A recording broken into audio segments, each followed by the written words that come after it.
Hey everyone, Happy New Year. This is going to be the first podcast of 2024, and with me, I have Faseela.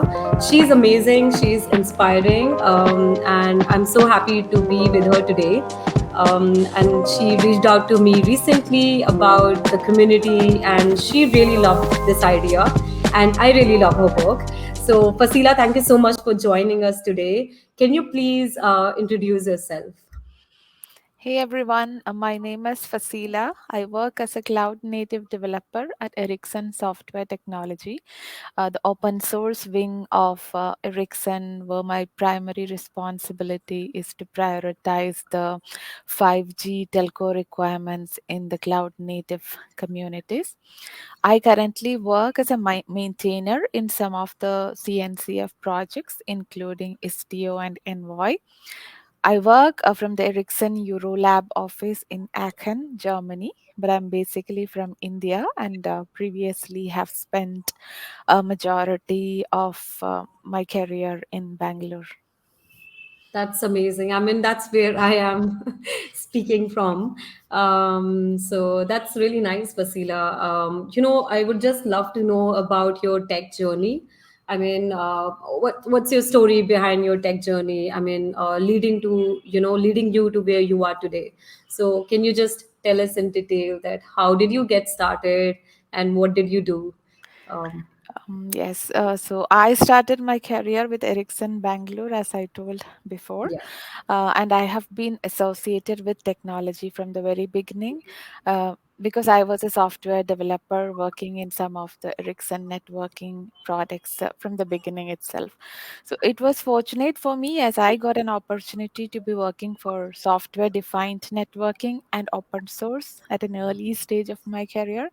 um, as I got involved in some of the early prototypes of SDN controllers as part of my work in Ericsson, that involved actually a lot of open source engagements, including Open vSwitch, Open Daylight, OpenStack, and Kubernetes.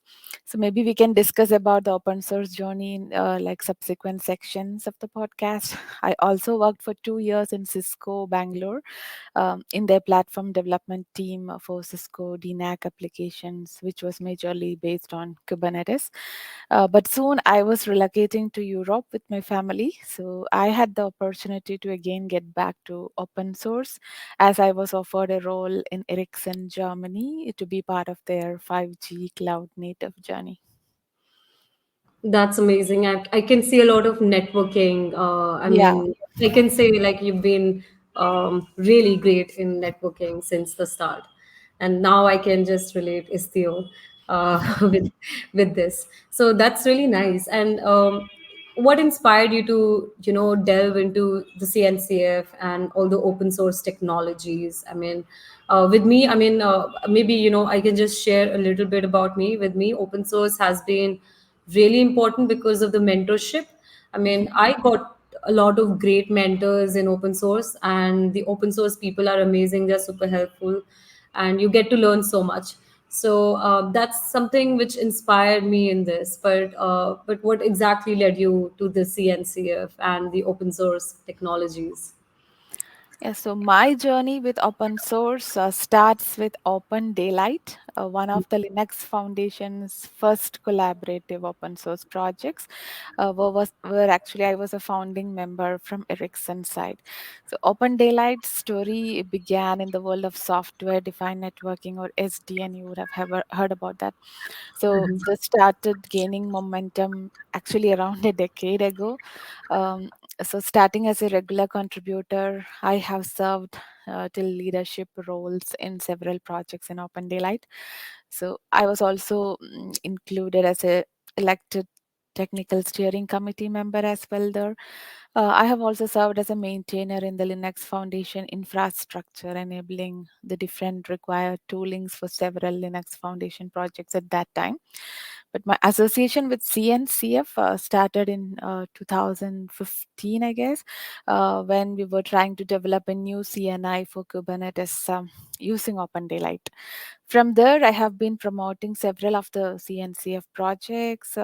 To a broad number of audiences through various community events, conferences, training material, and also workshops. Actually, I also had the privilege to mentor students as part of the LFX program, which I consider as one of the most fulfilling experiences. For the recent years, I have served as a maintainer of the Istio and Envoy projects in CNCF and have been twice elected as a member of the Istio steering committee, so driving its security, test and release, documentation, and marketing areas.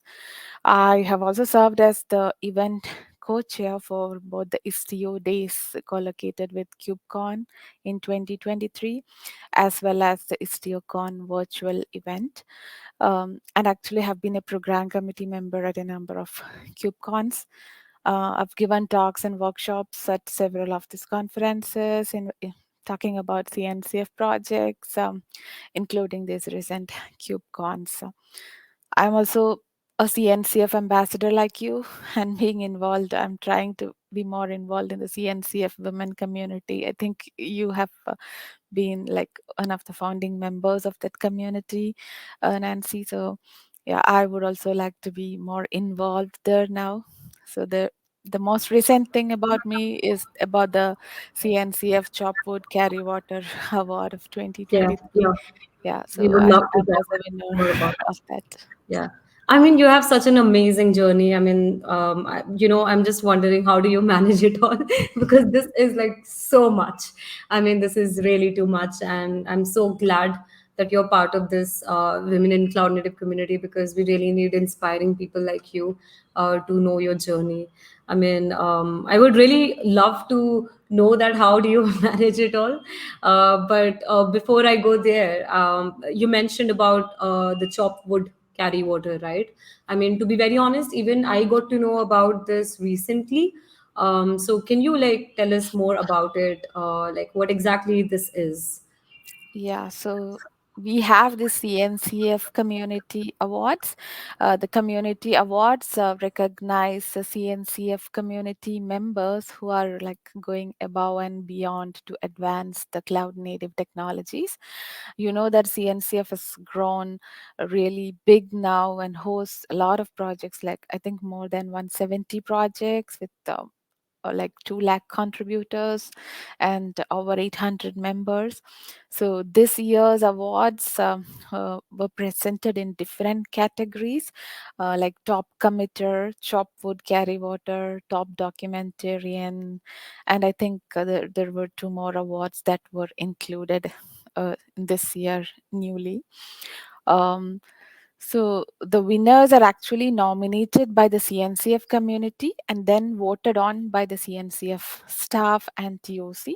So coming to Chopwood Carry Water, so this award is given to community members who are like helping behind the scenes, dedicating countless hours to open source projects, hosting and building community meetings, and often they complete thankless tasks for the benefit of the community. So that's why the name I think chop wood carry water. It's not just me. There were 5 winners: Kathleen, Arnold, Rajas, and Lynn also shared the award with me. And of course, for the awards, it is what you do in your action that matters. And as you can see, most of these awards start from nominations from your own colleagues. And so, what you do in the years for the community really matters. So, we never really work for the awards, but put your heart into whatever you do, and the right things will follow. Uh, of course, it means that there are people who recognize your work, even if you're doing all the behind the scenes work. Yeah, I agree. I mean, I totally agree with the last fact which you said. I mean, with CNCF community especially, I mean, because it's like in gratitude and appreciation because it's like you just work and you don't have to care about the award. Somehow the community is, they Yeah. acknowledge your effort. I mean, this is something which I've seen till now, like the CNCF community acknowledges your efforts and even if you're doing the behind the scenes work, I mean, which is really important. And I really loved how you defined that, hence the chop wood carry water award.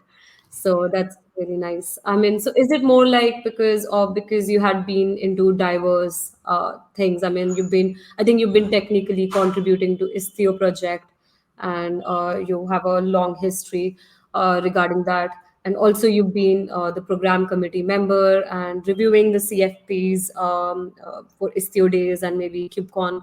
So it's like you need to. It's like you've been working for the diverse things, right? I mean, did I Um, understand better? Yeah. yeah, it's majorly for the work which you do, where you don't get to publicize yourself. You are a program committee member. Many people won't even know that but you, in the background, you are reviewing like hundreds or two hundreds of CFPs and then rating them to make sure that KubeCon has the best content selected. And even for the Istio days, you're doing a lot of work, not just reviewing the content and making sure things are happening properly, but there are several other things which you do to make the event run smoothly and organize things. And even from the technical side, yeah, you would have seen release manage. I have seen that previously many release managers used to win this award. So release managers, for each release, they do a lot of work which many of us won't see. Many of the tedious tasks to make sure that the release of a project gets out on time.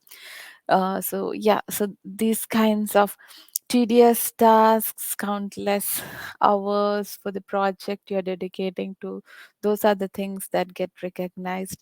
And of course, I do not know what exactly was the reason for me to get selected for the award. It depends on who nominated me and what they had put in the nomination, yeah, when they were nominating me. Agree. I mean, yeah, that's how it is. I mean, with the CNCF community, I totally agree. I mean, and also as you mentioned, like because like this year I served as the co-chair, and I totally can understand like reviewing those CFPs. It's like a major task, and then also figuring out that everything is well balanced in terms of the topics and in terms of the topics for the agenda. That requires a lot of efforts, and behind the scenes there's so much work which goes on. I mean, like even interacting with the I guess the events team, Mm-hmm. that's Yes. also there is so much work. And I'm really congratulations for the award, and thank you so much for wonderful work, Faseela, so far. I mean, we just don't get to know, but all those events which we see like KubeCon, Istio Day days, I mean, people Yeah. like you behind that. I mean, we just don't know. We just get to celebrate the final day, but there's so much going on behind. I think it, all this work starts before 3 4 months.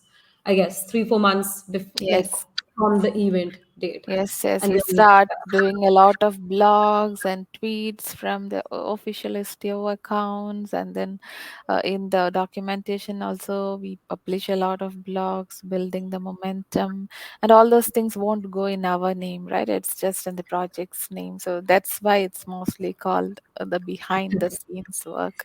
yeah, yeah, totally appreciating. So, I think you've already talked about your, how did you, I mean, not how did you, I mean, it's like the work which you did, which basically led you for this award. I mean, so I'm like when I mentioned earlier that how do you manage so much? I mean, that I think that now the next question is related to this. So, have you ever faced, I mean, challenges? Because I know it's so tough to manage your day job, and then you have your own personal life as well, and then you have the open source which you really love to do, and the mentorship which you defined. That's something which you give time from your. That's just the open source time which you give from your the whole day. So have you ever faced any challenges during this, like managing so many things together, and how did you overcame these challenges? Maybe this would serve as a motivation for others. So yeah. Yeah, so maybe we can start from the context of this award itself. So for many of us, it is a lack of awareness about most of these initiatives CNCF has, and we simply think that there are not enough opportunities. In fact, I also had not heard about these awards until recently, even though these have been there for like quite many years. Um, so making right use of the different information channels and keeping yourself updated is one key for almost everything in the open source communities. So it's such a huge community, so it's impossible for the leaders to reach out to each one of us personally for our growth, but it's our responsibility to make use of the information they try to send down. So there are not really major challenges once you get into the right path, but of course, to get to the right path, many of us will have to fine tune ourselves and our schedule a bit. For example, while in India, working in open source in a collaborative manner was always a challenge for me, especially due to the global nature of the participants. So time zone always used to be a problem, and we end up missing most of the important meetings as because the majority of the participants will be from the US. So especially for female members like me, this was a problem. So I always had to struggle and make a lot of family compromises with a very young daughter at that time to make sure I attend these meetings. And later, when you move up the ladder, what happens is you yourself will have to drive these meetings if you become a project lead, or once you're a maintainer, it's fine, but once you become a project lead, you have to drive the meeting yourself. So it becomes again like more challenging. But moving to Europe, improved the time zone situation a bit for me. And I think CNCF is also doing a lot better now to make sure we have time zone friendly meetings so that everyone can attend. So, this is one thing I have felt as a problem. But then, of course, we all make some compromises or prioritization required so that uh, you make sure that your voice is heard, and then you make yourself available for these things. Yeah, so that additional effort always used to be there, especially when you are from a different time zone. I agree. I mean, this is a challenge, but then again, I mean, it when things happen, I mean, it looks really nice. I mean, I mean, I was like part of this environment sustainability, which happened like globally. I mean, in the month of October, like there were so many people coming together from different countries and organizing meetup. So at that time, I remember that it was a bit challenging to, like for the tag environment sustainability group to basically communicate with all the people, I mean, of different country. But Mhm. then again, I mean, when we saw that exactly happened, I mean, I don't know about others, but I really felt happy when I saw different meetups happening across the globe in the month of October. And it just like the results give you happiness. But I totally agree. I mean, the journey to that result is really hard, as you mentioned, the differences Yeah, in time zone. And even CNCF is trying to tackle this. Like we have different meetings in different time zones. And yeah. yeah, yeah. Even with the CNCF ambassadors, now it's becoming more global. I can see a lot of meetups happening in different parts around the world, and I can see that the CNCF is becoming like more global than how it used to be before. Yeah, yeah. Also, I just wanted to mention this so that it helps others. I mean, also there are like meeting notes for every meeting. So Yeah. if you kind of miss the meeting, you can have a context. So I think that's really good thing that people make sure to document everything. So I think that has been really important, documenting everything in open source. So, but I'm really glad that it worked out for you, Faseela, and I mean, all the challenges you overcame. It's really nice and inspiring for others. So maybe now we can move to the Istio contribution, especially because we see very less. I mean, we were having this discussion right before the interview that we see very less female involved in these kind of contributions. So maybe we can touch upon this topic, and we can maybe let others know that how can they get started or how can they contribute. But before we move to that part, I just want to know from you that why Istio. One of that is networking, your career in networking, obviously. But then, what did you find really? What did you? How did you find your way to the Istio project, and what motivated you to keep contributing to it? Okay, so for me, my way to the Istio project was actually defined by my internal organizational requirements. So Ericsson has this 5G core architecture that uses cloud native technologies heavily, and it is important for us to have a say in some of these open source projects, and that is what marked the beginning of my journey in Istio and Envoy. Yeah, Mhm. so that is the major motivational factor. No, okay, that's interesting. Yeah, and like for those like who are interested to get started with this Istio project, because I'm sure like these are also under. I mean, I think there's LFX mentorship program, and I see a lot of people. Even Istio is a part of that program, Yes. I guess, and people can get started with it. So maybe you can just let know what could be the different steps to get started in Istio project. Okay, so for me, I would say getting on board at Istio was very smooth, though many people complain that Istio is complicated to understand. But I think that is said by people who do not make the right use of the Istio documentation or Slack or GitHub. So just Google for Istio, get involved, and it will take you to the right starting point. And that's what I did when I started with Istio. So I started by asking questions in the Istio Slack. I started attending regularly the working group meetings and community meetings, understood the procedure on how to make code contributions, and started talking to the different Istio maintainers. So, in fact, I started with making changes to documentation first and then tests to get familiarized with the overall process, and then only I moved to making actual feature implementations. So that's the path I followed, and I know that as part of the LFX, the mentorship program, we also from Istio, we also submit some projects which would be good for new students or interns. And then last year also, I think we had some of our steering members and maintainers mentoring the interns as part of the LFX. Nice. So does this LFX happens like once in a year, or how does it happen? That I'm really not sure. I think at least twice because I have seen like fall interns and spring interns like that. So I think twice or thrice they take the mentorship applications, and then we remember we were not part of the CNCF graduated projects list before, but now that we are a graduated project, this time we had submitted two topics for the mentorship. One was basically for the new Istio ambient mesh architecture and improving the documentation for the same. That was one project, and I think an intern, Faika Ansari, I think that's her name. So she did that one project.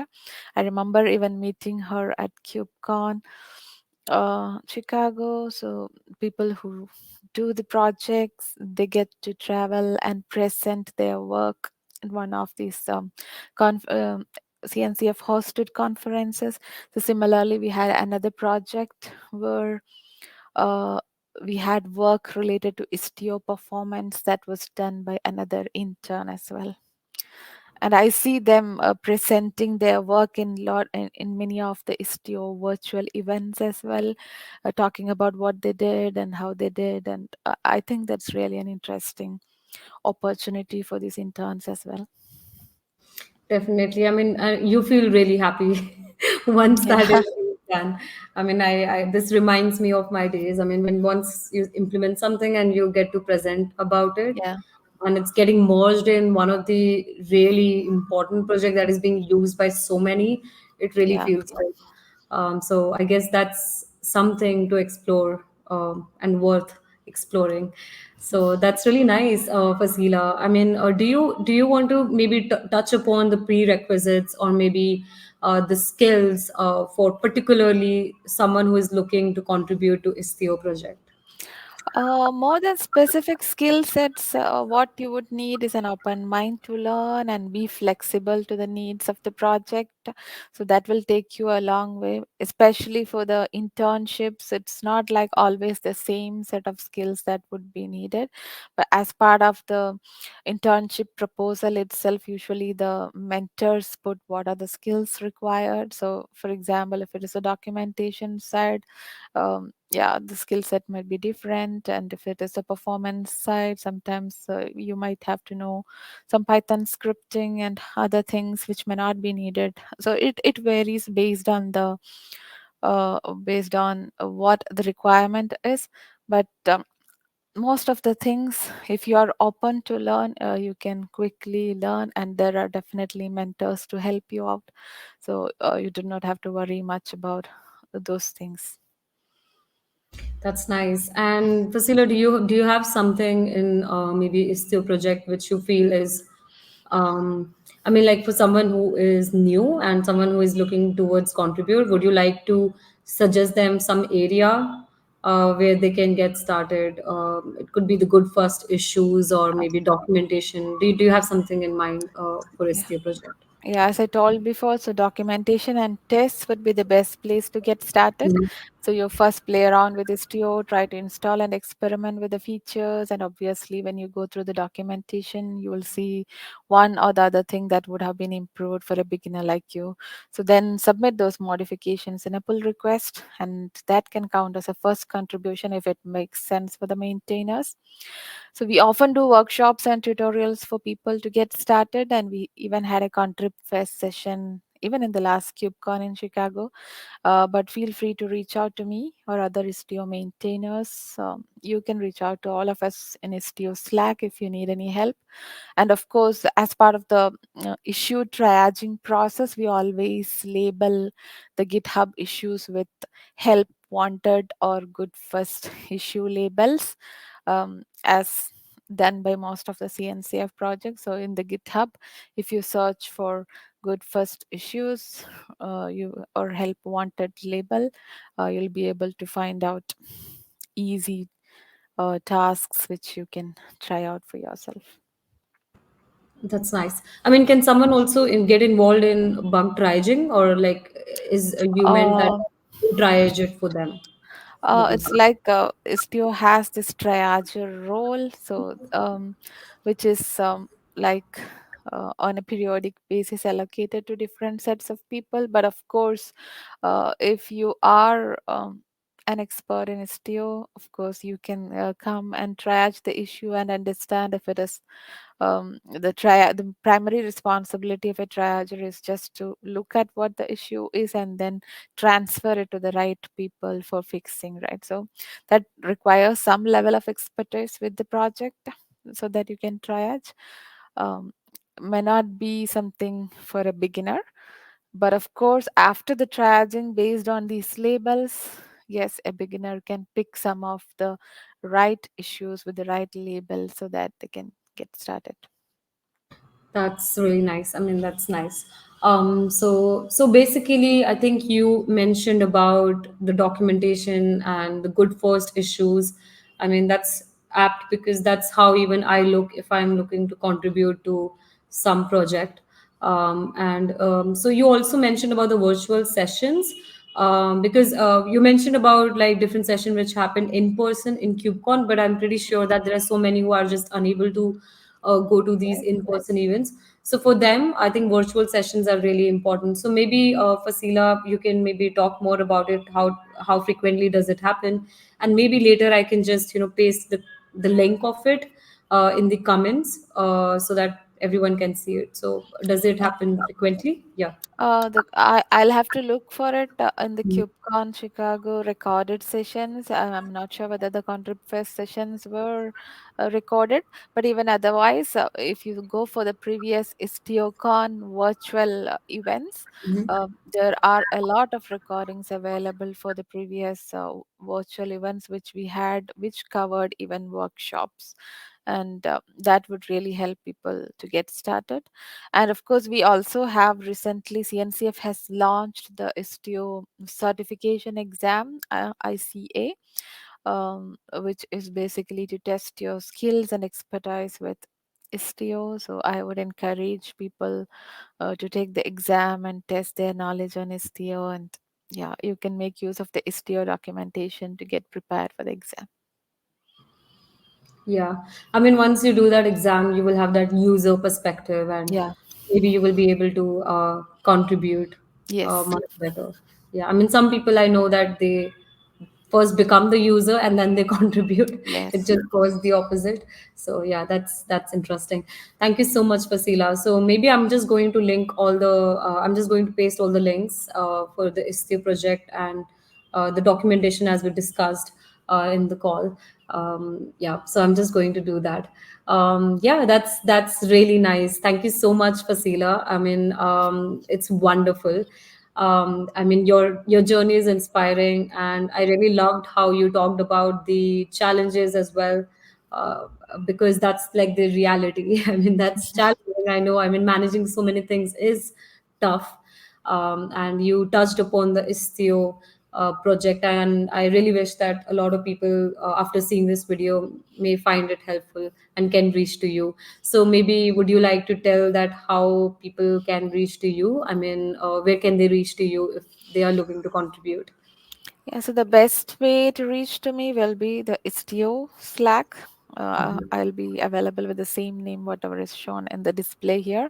Similarly, I am also available in CNCF Slack and the Kubernetes Slack. So anywhere, feel free to reach out to me with any of the questions you have.